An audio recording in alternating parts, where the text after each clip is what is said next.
Hanımefendiler, beyefendiler, uluslararası üretim sektörünün tam da kalbinde yer almakta Metal Expo demir çelik endüstrimiz ve sektörün küresel, bölgesel en büyük temsilcileri için ticari buluşma noktası olarak bizler çalışmalarımıza devam ediyoruz. Şimdi konuşmalarını yapmak üzere davet edeceğim isim İran çelik endüstrisi kıdemli analisti olacak. Ladies and gentlemen, I'd like to now invite to the floor with your round of applause Iranian steel industry senior analyst Dr. Aligholizadeh. The floor is yours, sir. Thank you. Hello everyone. Many thanks to Metal Expo for having me here. It's really a big honor for me. If I may, would you please start the presentation? As all of you know, right now, two brother countries, Iran and Turkey, one in the 8th position and the other in the 10th position of steel producing in the world. Slides? Yes. Let's go. Would you please move to the next one? Yes.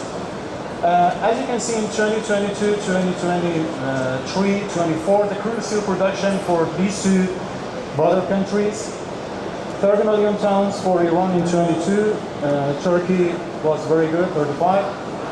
Iran exceeded in 23 by 32.5 and Turkey dropped. But in 23 and 24, unfortunately, because of the gas and also electricity infrastructure shortages for Iran, we all again dropped to 30 million tons. And Turkey, they've done very well, very good. They did a great job. And right now they're on the edge of 37 million tons of production. This is a very good number for Turkey. Would you please go to the next slide? Okay, the apparent steel use total and per capita. Here you can see a very similar pattern for both countries. They're growing, they're like each other. I think that Iran should do a lot of things in the housing sector. We are doing it, but also a very important issue for both countries is that they should not stop this growth. If it stops, there will be a problem for the steel industry, especially for the crude steel production. It's not going to be well. This is a tricky one here. Next one, please. On the export and import between the comparison between 23 and 24, you can see that actually Iran is not importing anything. Only on the sometimes HRC, CRC, but the other things we are just producing and we are using it inside Iran, and that is a very good factor for us. But Turkey is importing because of the per capita usage that it has. This is the reason for the last slide, which you can see right now. Unfortunately, because of the sanctions and the problems that we have, especially with the cash flow part and also transiting money between countries, unfortunately the export part dropped in 24, but we hope that in 25 we could be again the position again. Next one, please. This one is very important, as you can see.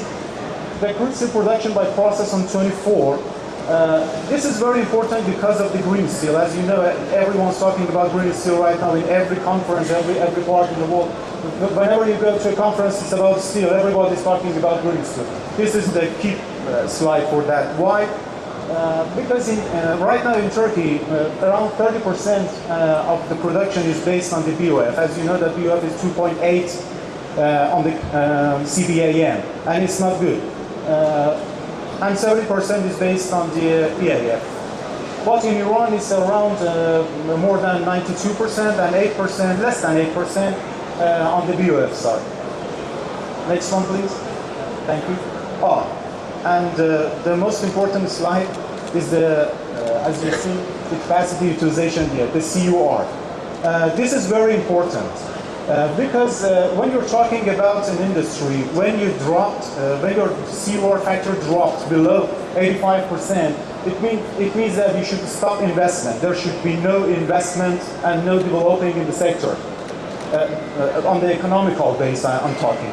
But as you can see, in 22, the CUR factor for Turkey was 63, In 23 it went to 56, and again in 24 it raised to around 61%. But for Iran it's not very good, because actually we lost the position.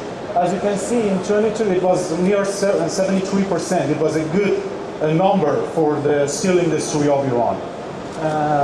In 23 it dropped only 1%, and it was around 72%. But unfortunately, due to the infrastructure shortages, especially gas and electricity, as you can see now we are on 61%. The only advantages that right now Iran has along to the other countries that are producing steel it's just low electricity and gas price, and also the access to the raw materials. These are the only things that is helping us in order to make the development and investment in this industry. If we didn't have these ones, this number means that right now we should stop everything. Next one, please. And as you can see right now in the Middle East, only 4 key players are important right now. Only 4. First one is Turkey, with something around 37 million tons of crude steel production, but no DRI and HBI production. And the second one is Iran, with near 34 million tons of DRI and HBI production, with around 31 to 32 million tons of crude steel production. After that we have Egypt, and after Egypt we have Saudi Arabia. I think that a collaboration between 2 countries, especially in the import and export part, can help these 2 countries, especially for Iran, which right now under the mechanism, the sanction mechanism, which I think that sanction mechanism is not, it was not designed to ban us from trading. Actually, it was designed only to cost us more on the import and export part. I think that the collaboration could be helpful for both countries. Thank you very much. Thanks.